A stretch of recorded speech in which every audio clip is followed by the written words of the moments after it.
Morning, guys. Lexiot's the Raptor Freak here. Tuesday morning, Raptors are playing tonight in Toronto against the Memphis Grizzlies. It's snowing outside still, so it's a nice winter wonderland here. Canada living up to all of its stereotypes. But yeah, good game tonight. Important game tonight. Memphis. I was really worried about this game because we just played them last week. Like just last Wednesday, we played them in Memphis, and that was our last win, and we did really well against them. And now they're coming here today, and this is the thing. I was worried about them coming back, and wanting to really beat us tonight and coming in here tonight, but. They played against Atlanta the next game after they played us, and Ja Morant got hurt in that game. Apparently, it could be a lot worse. What happened to him is just a sprain, and it could have been a tear or something worse, and he was lucky. But that's a huge blow to that team. That team was already struggling and having a hard time staying at 500, and now they've lost their franchise player, their best player, the guy that was doing that aerial stuff against us last Wednesday. And it's going to be tough for them to win games now. I really do believe that. And we need to really capitalize on this. Like when teams are weak, we need to smell the blood and go for the kill. And I feel like them without Ja is a huge disadvantage for them, and that we need to win this game because, we handle them really well. And Dylan Brooks is a punk, and he's going to come in here and he's going to try and do some stuff tonight because, who's their guy? He's going to be their guy trying to step up, him and Desmond Bane.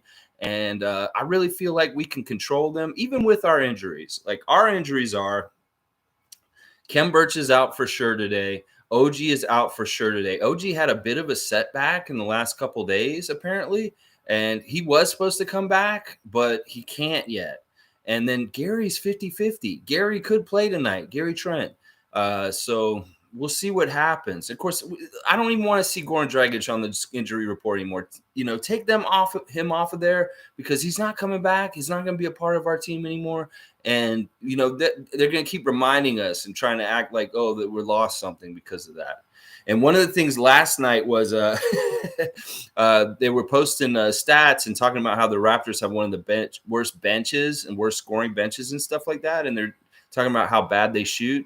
And then Sam Decker went on Twitter and liked that comment. So it's he's trolling out there. He's like, yeah, he could have really helped us. I don't know if that was the right decision, keeping Bonga over Decker, just because Bonga's so duplicitous with what we already have. And Decker seems like something that we really need right now. All right, good morning. Let me see what's going on. Good morning, man. Raptors bench is last in the league for scoring. Yeah, it's really bad. That's why I'm wearing my bench mob shirt from a couple years ago, because I want to get that spirit going of the bench mob once again. Rap starters tend to outscore other starters once they fix this, which they will. Watch out. I really believe that. I do, because this is actually what I was writing in the description for this live stream today is, we're going to have all these guys out like right now. We're missing three key guys, three guys that really should be starting. And what happens is they need to displace guys that are starting right now. And I really think it should be these younger dudes because, we're starting to see rookie mistakes from Scotty. We're starting to see him get tired at different times and stuff like that. I'm not saying cut his minutes or not try and give him the ball and let him try and score more. I'm saying just bring him off the bench because he'll be, if we're adding him to our bench scoring, that'll go up. It'll go up easily, especially if he's starting to really shine offensively, like he was hitting those threes in the last game. So I really think that putting Precious and Scotty off the bench when all the guys get healthy will be a huge boost to our bench. And then with our health right now, it's really hard to see our team correctly. Because part of it is that's skewed and weird about that stat that you're talking about, G, is at the beginning of the year, we were so heavily reliant on our starters and we were healthy then. So the bench didn't really get any production then either. And now we're hurt and we really don't have a whole bunch of guys to play off the bench. It still looks really bad. So that's part of the reason why our bench stats for the whole season look bad. Is because we've relied too much on the main starting five, and we haven't had guys now recently because we've been hurt. Alistair says that Dragic is a snake. I think that I think it's a little screwy what he did. I mean, I can understand why he did it and why he left. I mean, he's seen the writing on the wall. We have all these injuries, and all these other guys are getting in ahead of him. And it kind of was demoralizing to him. And it may be something similar to like his agent was saying to him, you being on the Raptors and sitting out like that and having all these young guys playing ahead of you, it looks really bad. And it may be hurting your value in the league for next year. So it may be something like he was like, well, I'll just not play or be around it or be associated with it so that he can try and help his value in getting a new contract next summer. I really think that's what it is. I personally hate it because, first of all, we're paying him $19 million and he's just allowed to go home and hang out. I mean, if he has something really serious going on there, then I can understand. But I don't think it is anything really serious. I think this coincided with the road trip coming back, being back in Toronto. He's kind of like in his mind, he had, I'm going to give it till this point and see how it is. And then if it's not working out for how I want it to be, then I'm just going to leave. And I'm sure seeing the snow on the ground when he came back didn't help anything either. So, yeah, most of our bench is in development. I mean, most of our team's in development. Even our leaders are in development. If you think about it, Fred and Pascal and OG are developing also, but they're developing in a different kind of role, a more responsible role, a more important role of leadership, controlling the game, and making sure that these other guys, the young guys, really get the picture, understand what it takes to be an NBA player and win at the NBA level, because that's part of the problem right now. There's a disconnect between Fred VanVleet and how he sees the court and how he sees the game and how Scotty Barnes and Delano Banton and other young players on the team see the game. Because Fred keeps saying this in press conferences that there's an immaturity on the Raptors team right now. And these guys are young. Let them be young. Let them have fun. And yes, they're talented. They can do a lot of stuff. But there's a certain maturity as a pro that you need to gain. And these guys are learning it right now. It's nothing against them. And I'm not saying they won't ever will, but they're getting it. They have to learn it. And that's kind of a tough process. And especially when you have a lottery pick like Scotty being so important to us now and such an important part of our future, this is the tough part of his career where he's really learning how to be a pro. And I hate that Goran Dragic just up and left like that. Like, you just sold out your buddy, Scotty Barnes. And you could have been here helping him. We should have been paying you $19 million to be a tutor to our young guys. And you should have been okay with that. But I guess he didn't want to travel. Like I said, the agent was probably telling him that, you're hurting your value with being on Toronto and just being there. You need to just leave. And the Raptors franchise was just like, you know what? This is fine. And I hope that this means that this opens something up. Like, can we do something? Because, I think he's still technically on our roster, which sucks because then he's holding up a spot that we could be using going towards getting another big guy. And that's really what I'd love to see with this whole Dragic turn of events in the last couple of days, is that his spot is opened up and we can go bring up Reggie Perry, or we can sign another guy and get them a more veteran journeyman, like big center, forward center, something like that. But I don't know exactly what the details and how it's going to work out with Dragic and his status, whether we have to hold him on a roster as a roster spot still. That would suck. That would totally suck if it was that case. All right, keeping on going. Tonight's going to be interesting. We really need to do a lot of what we did last week against them. Udo will be playing, of course. We had Precious. Precious was huge against them last week. Fred and Pascal need to have that leadership and step up just to shut up their critics. Like, if they come out and have a great game and lead this team to victory, this guy and this guy, then I'll be really happy because, that'll shut up the critics. That'll shut up these fans that are talking so much trash about them right now, because they need some good stuff and we need some success with a win at home. And, we're playing Milwaukee the next game in 2 days, and that's going to be a real test. So let's get some good momentum today by beating the Grizzlies. This is a very winnable game. This is a game we need to win for sure. And a lot of it's going to be dependent on who has the most energy and who's working harder today, because a team that does that will win this game today. And we need to make sure it's the Raptors. And, Nick Nurse sent a message to Chris Boucher by benching him in the last game. I hope Chris Boucher gets to play tonight and he gets to show some fire, show some desire, show some motivation that he does want to be a part of this team and play really well at a high level for us. Because Nick Nurse said in the press conference yesterday, these bench guys have to be perfect. They have to be really, really good because he's not going to give them a super amount of time. So in the time that they're in, they need to maximize it. And he's not even, it's, you know what, to him, it's not the shots. He said it again yesterday. He doesn't care if these guys are making shots or missing shots. He just wants to make sure that they're playing with effort on the defensive end and getting the rebounds and doing all that kind of stuff. If he sees somebody dogging it, that's where he's more upset with them. So I think he's upset with Chris because he's seen him play at a lower level than he knows he should be playing at, that he isn't expending his energy out there as quickly as possible. He said that you can't get into the game and try and feel your way into the game. You need to jump in and go from the start. That's what he needs from these starters right now. And it may not help. It may hurt his kind of game that, you know, when he was starting last year, he could ease into it and kind of get comfortable. But it's not like that this year with the bench. You got to be hitting the ground running. You got to be like Yuta Watanabe. You got to be like Svi Mihalik. You got to be ready to go. Malachi Flynn, Delano Banton. You got to be ready to go. You got to get out there and you got to run, push that energy going. And, you know, I feel like we're going to have good success tonight. I really do. I hope so. Oh, my gosh. Oh, my gosh, do I hope so. Because this homestand is a really important homestand. It's a homestand where we can try and write our home record a bit. We can try and write our overall record a bit. And like I said, a lot of teams are right around 500 in the NBA right now. Things like what happened to Ja Morant, things that have happened to our guys with injuries are going to separate the contenders from the pretenders. That, you know, these hits to rosters are going to make these teams or break these teams. And it's going to be dependent on how we respond and how well we can fill in and be next man up. Next man up is so important this year. It's like one of the most important things about this whole entire year, obviously, because of all these little injuries that keep happening. Guys keep having to sit and come in, and these guys are all going to get opportunities. So everybody on this roster needs to realize they're going to get to play at some point. And obviously, since Goran Dragic is gone, that's definitely true. So it's going to be a scrap. You know, these guys are going to want to beat us, you know, because if we beat them tonight, we swept them for the season. And I love that. I want to get a sweep on a lot of teams this year. I want to beat as many teams as possible as we can. Memphis has beaten some big teams. And, you know, they may be on their way down a little bit for a little while because of Morant's absence.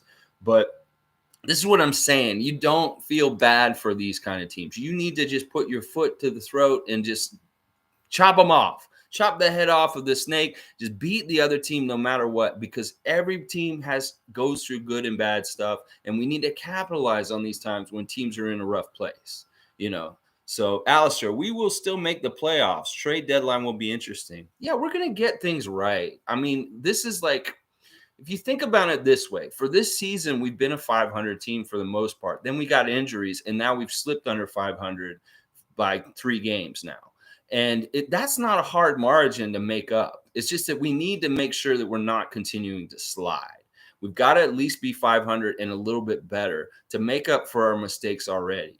Because I was looking at this month of November, and November's been very unkind to us. We won like 5 games and lost like 9 games. And that's a big difference. In the first month, we were a 500 team. We were really good, like over 500 actually. And now we're under 500 because of this month and this road trip and these injuries. But we can right ourselves faster because we can get this kind of consistency from our next man up and the diversification of our talent. We don't have all our eggs in the basket like Memphis does with Ja Morant to an extent. Ja Morant is a really crucial player to them to win. And with him being out, that's a huge problem. Whereas we've had OG out for a while now, and that sucks. But, like, we've been kind of still competitive and still doing well. I mean, I really wish OG would come back, but he's not going to be back today. Kem's not going to be back today. And Gary is 50-50. But everybody else is playing for sure. And we'll see. Hopefully Gary Trent will suit up for us tonight because we could really use his offense and his ability to shoot and make his own shot and stuff like that. Let's see. What else was there I want to say? Oh, I wanted to take note about Jonas last night and what Jonas Valanciunas did in that game with all the three-pointers and dominating the Clippers. I love that. I love that a guy who was in our system and did everything right, played so well, has been a consummate pro, is a Raptor true and true in his heart. I know he is still. You know, I love that he's seeing success still this late in his career, that he had his career game this late in his career, that he's still developing and becoming a better and better player at this age in his career. And I love the fact that it came against the franchise of the Clippers, that he just dominated them, because there's a lot of symbolism in that of showing the right way. And he was part of that trade for Gasol, and then the championship with Kawhi and Kawhi's team now and Serge and all that kind of stuff. And seeing Jonas come there and dominate the Clippers was really warmed my heart. And I'm proud of Jonas Valanciunas. He's always going to be a Raptor in my mind, no matter where he is. And that was cool. That was really, really cool.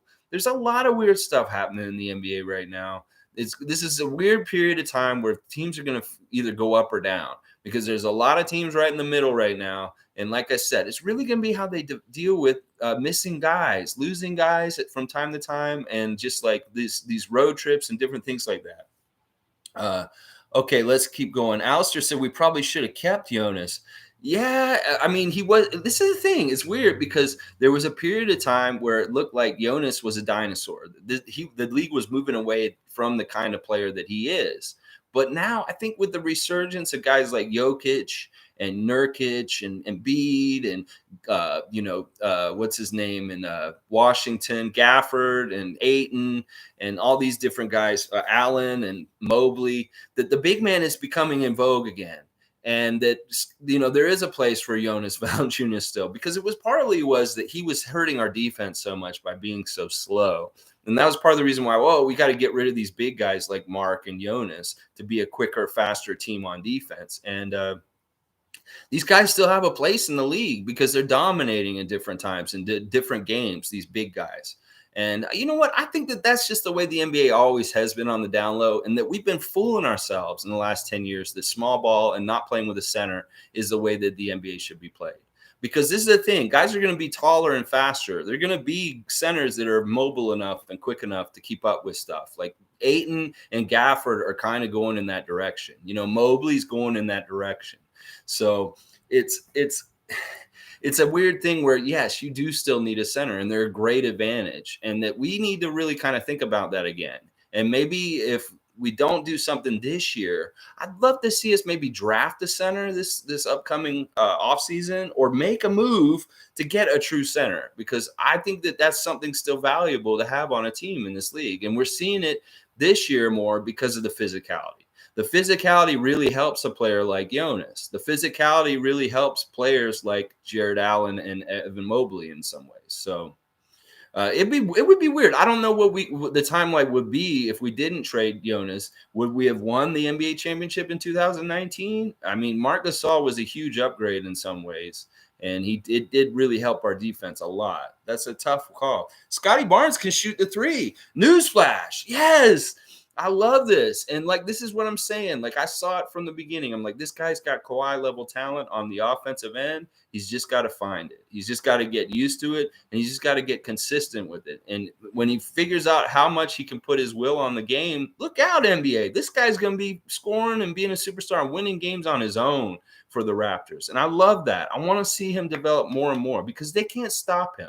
There's nobody that's going to be able to stop Scotty Barnes in the next 2 years. But, in his development, when he gets a little bit taller, because he's still growing, it's like the announcers for one of the teams that we played recently, it was Indiana. They said, does Scotty Barnes look taller and bigger than the last time we saw him? And that was only within 2 weeks. This kid is getting bigger. He's growing. And if he's, his development with his offensive game, he figures out when to drive, when to shoot outside, what they're going to give him and when, and all that stuff. His instincts will get really good. And he's already got a passing mentality. So it's not like we're going to worry about him being a black hole and just sucking the ball up. If he gets a good pass to somebody else, he's going to get other people involved too. So I really think that he is the franchise scorer, go-to guy of the future, just because he's very sharing, and he's also got so many different weapons. I love that he backs guys down and gets really close to the basket and makes that really close, high percentage shot, because that's the kind of stuff we're going to need when we really, really need a good shot. Kawhi was able to do that in the playoffs at times.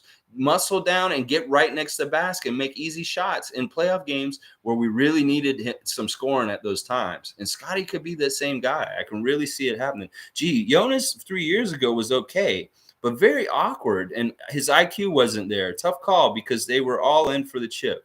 I think that it was the right move, and I knew it was the day that it happened. I was sad. First of all, that day I remember really well.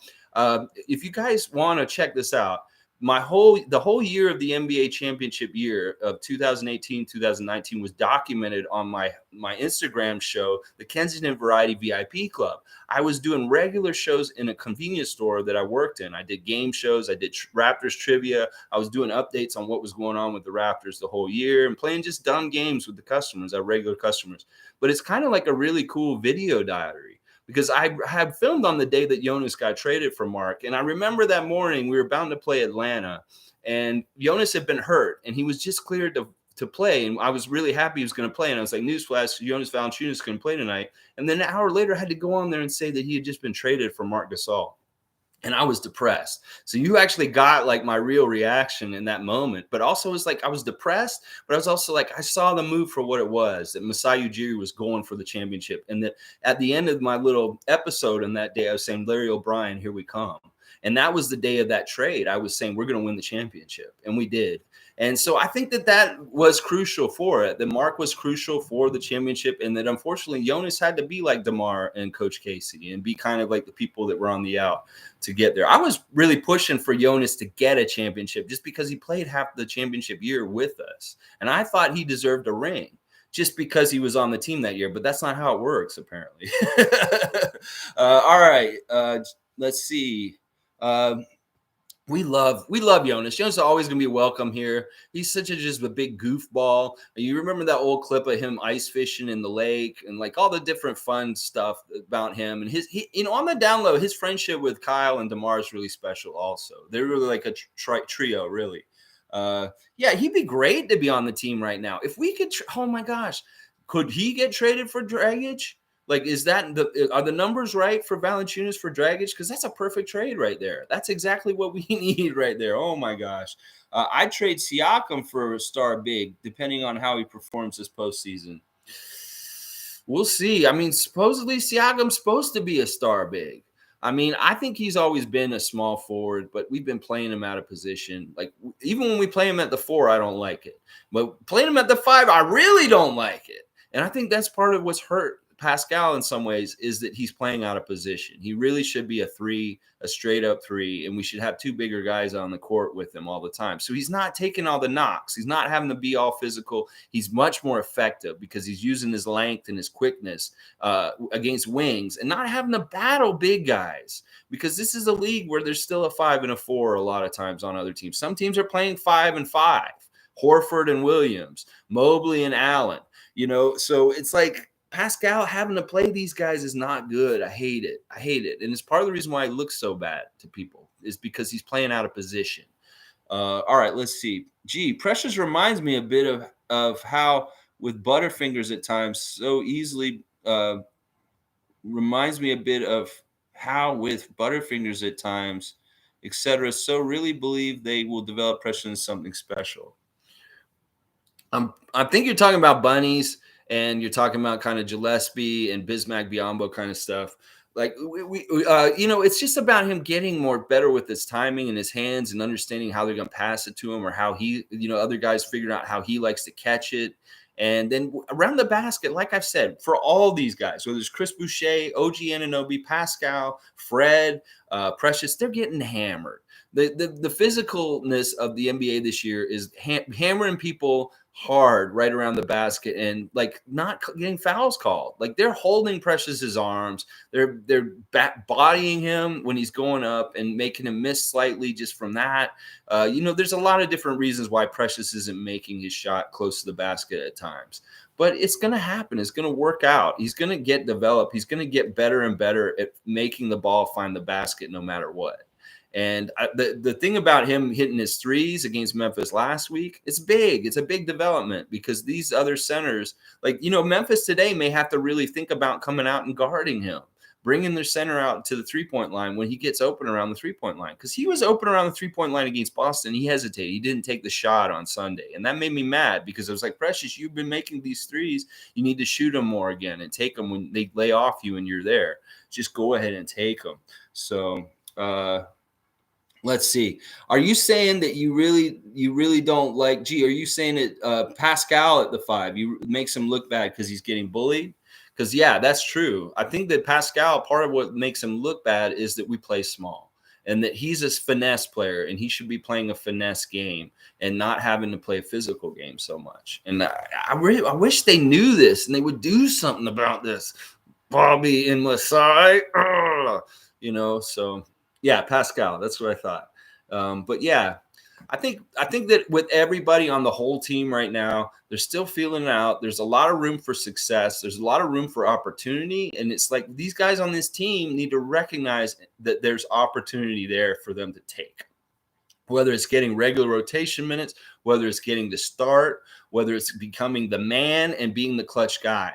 It's wide open for anybody. Pascal hasn't taken that mantle of being the man for the team. Anybody on this team could become the man. And it could be Scotty just says, you know what, I'm going to become the man earlier than I'm supposed to because he can.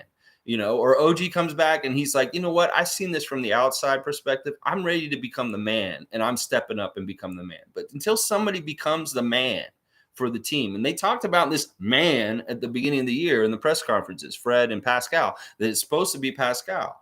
But, in some ways, he's not able to be the man, but maybe the second man. And we need somebody else to step up and be the man.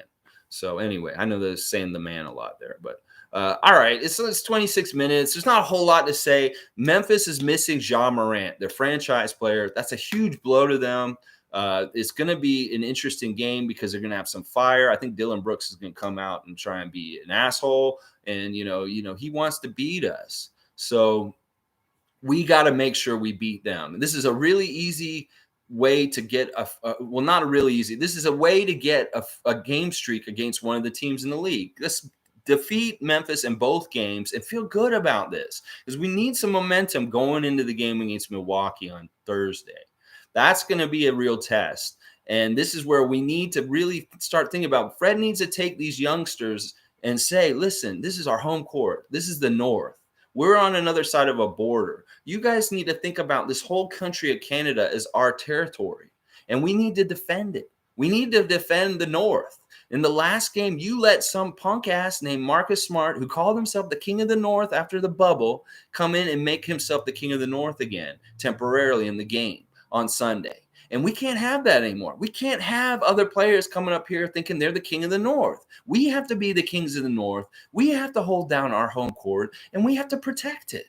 We have to take this very, very seriously. And it's a sacred thing in some ways. Like, really take this very seriously, that this court, this building, Scotiabank Arena, the people that are here, the people that work here, the people that are watching you at home in Canada, across coast to coast, you need to take this seriously. All of y'all, Scotty Barnes, Delano Banton, Justin Champagny, Malachi Flynn, Chris Boucher, all y'all, Yuta Watanabe, you have to take this seriously, that you need to defend your house. You need to defend the North, because we the North, Marcus Smart ain't the North, and you can't let punk asses like Marcus Smart come up into our country and win games on our court like this. This is the mentality you need to have. This is the mentality that Kyle Lowry carries in like his swagger.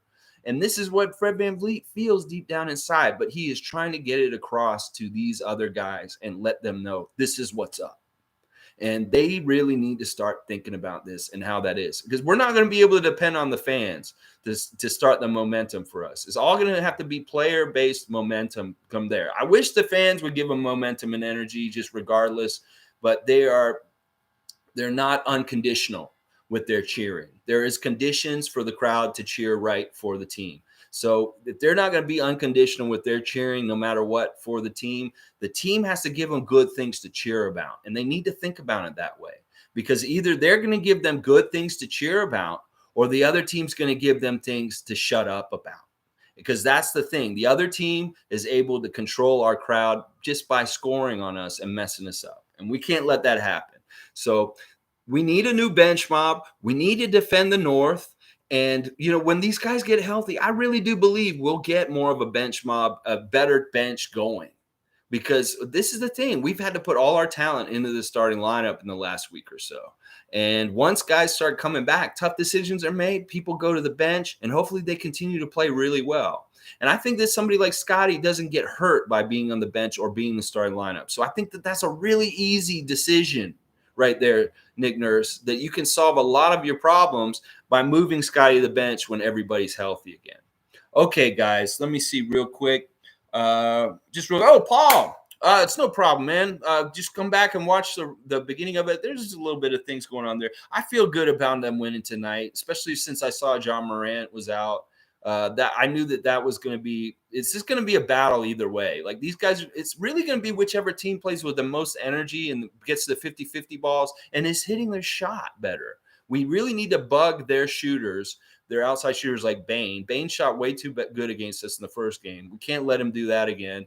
And Brooks. But this is the thing. With Ja Morant off the court, we can focus on those other guys much more and key on them more. Because we really do have to key on Ja Morant to an extent while he's out there. It's the same thing with Pascal. They have to key on Pascal when he's out there. But when somebody like that's not out there, then our defense can be a little, we may play a lot more man-to-man and not much doubling tonight. Because there's no reason to double all these different guys.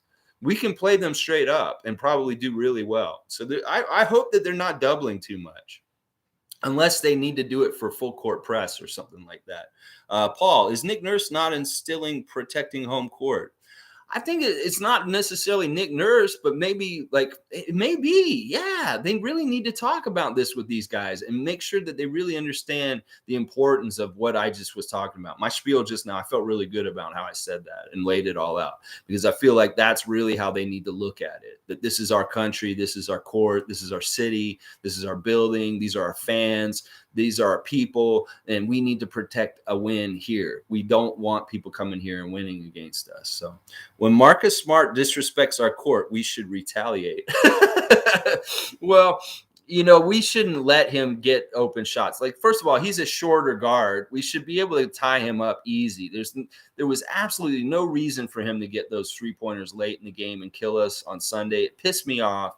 And part of it was we weren't getting to him. The plays were getting broken down, and he was getting threes easy that way. And then, he loved being a crowd killer because the crowd was starting to get going to try and help us and rally us on Sunday. And then he hit those threes, and they shut him up. They shut everybody up. And that just, like I said, that fed his ego, and he felt real good. Because when you're on the road, you love doing that. You love shutting up the other team's crowd and making them feel like in trouble and stuff like that. So Scotty needs way more touches. Yeah, and he needs to get them one way or another. He needs to get them. I think that maybe we need to start considering running the offense through him. That he needs to be a guy who touches the ball no matter what at the top of key, and he's the one who facilitates. And I'd much rather Fred be working off the ball and trying to get to an open spot to get the pass. But I think that's the future. Is that him having the ball at the top of the key and making the decision? The ball runs through him. And I love that. I hope that happens sooner than later. Barnes could average 25 to 30 easy. Yeah. It's just we've got to make him a high usage. And, he's got to figure a lot out because there's going to be different waves. Like right now, he's a rookie. He's unknown. So he can operate to a certain extent, freely. But people will get more and more of a scouting report on him. And then it'll become like, okay, this is how we play him. And then we got to see how he adjusts and overcomes that. And then we got to see the period that Pascal's in right now, where constant doubles, constant keying on him and stuff like that, how he handles that kind of pressure also as a scorer. Because in some ways, stuff is easier for him right now because he's unknown and they don't really know what his strengths are and what he could possibly do at any time. That's a real powerful thing, but also it's something that could be taken away from him at some point. It's kind of like in Major League Baseball when there's a rookie pitcher who has one really good year. The first year is because nobody knows his stuff. But then in the next year, they kind of understand him a little bit better and they know how to play him better. So it really is Scotty's got to continue to develop at a higher level than what they're figuring out about him as he goes. And then we'll see what happens. Paul, we did destroy the Celtics season opener, so we'll always have that. Yeah, and we got to beat them. We're going to play them again. We get 4 games with them this year. We got to beat them again. Part of the reason why the NBA really wanted them to win this game on Sunday is that they don't want the Celtics to have a disadvantage if we play in the playoffs and there's a tiebreaker or something like that. They want to make sure that the Celtics and certain teams in the East beat us in the regular season record. So it's really fishy and it's really ugly and wrong. I know that the NBA had an agenda on Sunday, and that's really, I talked about it in yesterday's live stream. Scott Foster is a dirty ref. And when he's involved in games, there's an agenda. The NBA has an agenda, and they have a reason why they put him there, whether it's to mess up with Chris Paul or whether it's to like make sure that the Raptors lose to the Celtics by giving double free throws to Boston. So let's see. I was going to shut down, but you guys are going. This is cool. I don't mind. I like talking. I find it confusing how you can make it to the NBA and then at times look like you've never touched a basketball. It's a weird thing to do with confidence in some ways, Paul. Like, there's different levels of confidence that you go through. Like in high school, if you're really, really head and shoulders above the rest, you can have that confidence then. But each level you go up in basketball, it gets harder and harder. And, you know, players can get their confidence shook just because they see what elite level that the NBA is at a certain point. And it's like there's even levels in the NBA of confidence you have to have. You bench, end of bench, rotation, starter, and then like Pascal pressure. Confidence, you know, because Pascal is dealing with a lot more than anybody else on the NBA on our team. Like, you know, everybody else on our team doesn't get doubled like Pascal. Nobody else on our team gets messed with like Pascal. Maybe OG a little bit, maybe Fred a little bit, and maybe Scotty eventually. But that's the thing, and it can mess with confidence, and that's why it's really important to me that we have an air of confidence about our team, that we are established as a winner. We have winning mentality. We do the right things. We win close games. We win this, we win that. It's confidence. And that's what we're lacking in some ways. We've lost some confidence since Kyle left. And we need to make sure we figure it out and fix it and develop it with somebody else. And I know Fred can do it. It's just Fred's trying to do a lot already. And hopefully this improvement will be like, guys, we got to protect our home court this week. We got to play better at home no matter what. And you guys got to give a full effort. And don't listen to the crowd. You got to do it no matter what, even if the crowd's not there for you. Okay, Paul, I'm talking about 65% of our team. We've seen Precious have 15 games, Yuta 21 points, Svi Duncan on Fools, Boucher 38, 19. Like, where does it all disappear to? Sometimes there's a lot of different factors. There's personal biorhythms with people's bodies. Like some people just have really good days and some people have bad days like you do in your regular life. Like some days you're off and some days you're on. And that has to do with it. And sometimes it has to do with how injured they are. Sometimes players are a little bit injured and they're playing still and they look worse because they're actually kind of hurt. But if they're feeling really good and they're okay, then they could look a lot better. And then also it's matchups. Like, Chris, when he had that game, it may have been a really conducive game for him to get those numbers. Like it could be that the other coach wasn't realizing some adjustment that he could do to stop Chris, or it could be that he just really capitalized on messing up another player who was guarding him and stuff like that. So it varies. I used to love, when I first started watching the NBA, the consistency of certain guys. And the announcers will always say, you can count on this guy for 20 and 10 every night and something like that. I used to love players like that. But it's really hard to be a consistent player in the NBA these days. Like it really is. And even with these star players, like, LeBron and Harden and Durant, and, they're all inconsistent to a certain level themselves, like the cream of the crop in the NBA. Like who is really actually super consistent? It'd be really interesting to see the stats and the measures of consistency and to see who is actually really like consistent. Because I don't see a lot of consistency overall in the whole entire league from player to player. So it's really kind of teams put a collection of talent out there and they just kind of hope that certain guys will step up and take the mantle. And I think that's a big part of what's happening with us is we're just not having the right talent or enough talent to step up and take the mantle. Like that's kind of philosophy. There's so much that goes into it. It really, I wish that people could just mark them down for this, mark them down for this. And in some ways, Ken Birch is kind of like that for us. Like we can mark him down for a certain amount of rebounds and certain amount of defense. But, that's the tough thing is building consistency and getting it. Like I wish Svi was just super consistent. Like every time he's open, he just hit his shot. That would be amazing. And that's what I was hoping he would be, but he hasn't been doing that lately. It's bugging me. Okay, let's see. Yes, players being scouted is not spoken about a lot. That's why organizations don't make impulsive decisions. Yeah, I mean, by now, Pascal Siakam's come out, and everybody's seen his bag of tricks, seen his tendencies, seen where his bread and butter spots, where he really likes to go, and nobody's trying to let him do any of that. And they really do. Like, that's part of why he seems like he's gotten worse, is because they're holding him in different ways that he didn't get held before. Like, especially when Kawhi was around. Think about Kawhi being out there and being the main guy to guard, and Pascal being second banana around him. He could really flourish. And that's the kind of stuff that is tough for Pascal, as being the top banana, as being the guy that we really hope that's going to be the one to carry us. So it's tough. It's tough. Paul, if the East is so balanced, we may be okay in this little rough stretch, because even the number 2 seed Heat can lose anytime. All these teams are losing at any time, unless they're Phoenix or Golden State. And this game tonight between Phoenix and Golden State is epic, guys. Like, this is something that's never happened in the NBA before. Like, these two kinds of teams with this kind of high percentage, and both being on 7-game win streaks at least. It's going to be a battle, and I'm going for Phoenix. I want Phoenix to win tonight, honestly.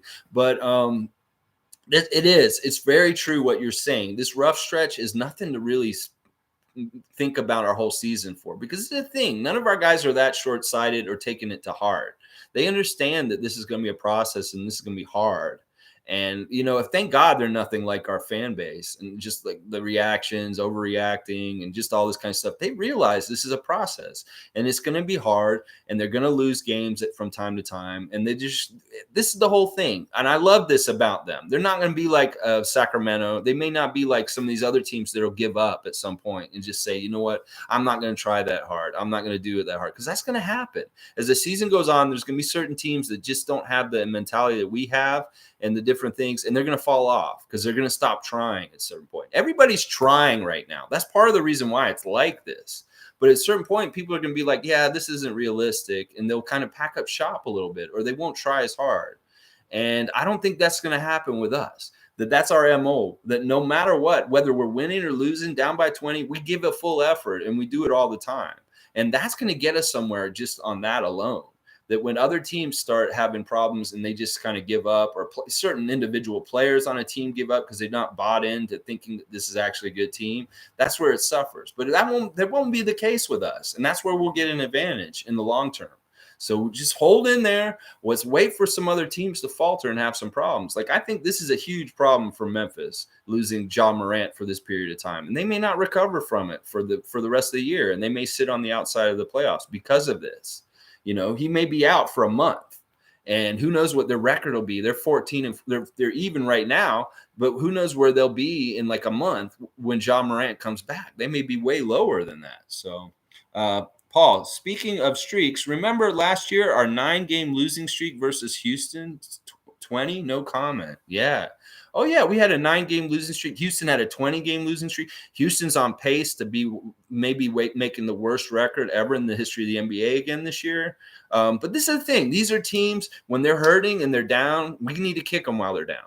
They say don't kick somebody when they're down. Well, in this league, we've got to kick people when they're down, because every win is hard to get, and we need to collect wins no matter what. So these teams that are kicked down, sometimes they're wounded dogs, and they can have more of a fight in them than like a healthy dog, because they're desperate.